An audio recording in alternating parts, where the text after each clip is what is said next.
সংস্কার একটি চলমান প্রক্রিয়া। একজন শুরু করবে, বাকিরা তাকে, সেই সংস্কারকে তারা চলমান রেখে সামনে নিয়ে যাবে। কারণ দেশের মানুষের চাহিদার সাথে সামঞ্জস্য রেখে পর্যায়ক্রমিকভাবে সংস্কার পরিবর্তিত হবে সময়ে সময়ে।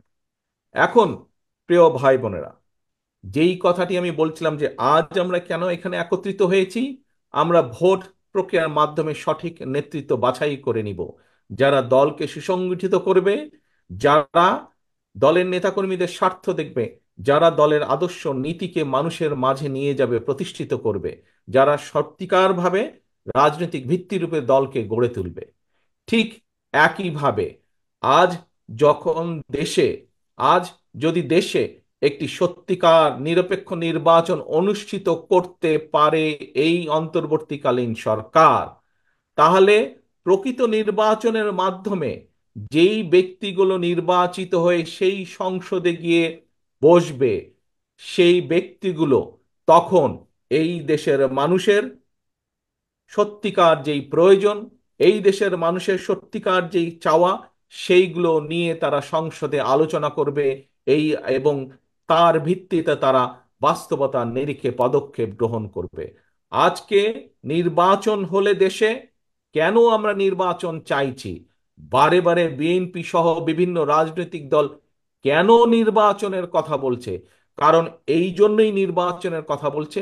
আমরা বিশ্বাস করি, আমরা মনে করি যে এই যে আজকের যে ইন্টারিম গভর্নমেন্ট, অন্তর্বর্তীকালীন সরকার, এই সরকার আমরা বিশ্বাস করতে চাই যে তারা একটি নিরপেক্ষ নির্বাচন দিতে সক্ষম হবে। এবং একটি নিরপেক্ষ নির্বাচন তারা দিতে সক্ষম হলেই একমাত্র সেই প্রকৃত ব্যক্তিগুলো নির্বাচিত হয়ে আসতে পারবে যারা সত্যিকারভাবে জনগণের কথা বলবে, যারা সত্যিকারভাবে জনগণের স্বার্থ নিয়ে চিন্তা করবে। তাহলেই একমাত্র সংসদে বসে আলোচনা হতে পারে কিভাবে আমাদের দেশের ভবিষ্যৎ প্রজন্ম, বর্তমানে যে সন্তানরা, তাদের শিক্ষা ব্যবস্থাকে সুন্দরভাবে ঢেলে আমরা সাজাতে পারবো, যাতে করে তারা ভবিষ্যতে শুধু পুঁথিগত বিদ্যা না, তারা যে আমাদের মূল্যবোধ, সামাজিক মূল্যবোধ, সেই মূল্যবোধের আলোকেও শিক্ষিত হয়ে তারা দেশ গঠনের কাজে নিজেদেরকে নিযুক্ত করতে পারে।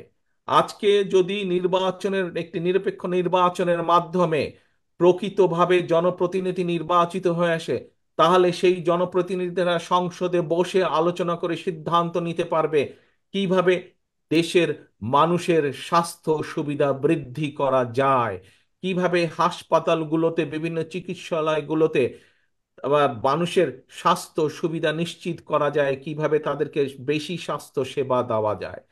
আজকে যদি সংসদে প্রকৃত জনপ্রতিনিধিরা নির্বাচিত হয়ে আসতে পারে একটি নিরপেক্ষ নির্বাচনের মাধ্যমে, তাহলে তারা বসে আলোচনা করে সিদ্ধান্ত নিতে পারবে কিভাবে বাংলাদেশের কৃষকদেরকে তাদের সমস্যাগুলো ধীরে ধীরে পর্যায়ক্রমিকভাবে কমিয়ে নিয়ে এসে কৃষকদের সুবিধা বৃদ্ধি করা যায়, কৃষকদের সমস্যার সমাধান করা যায়।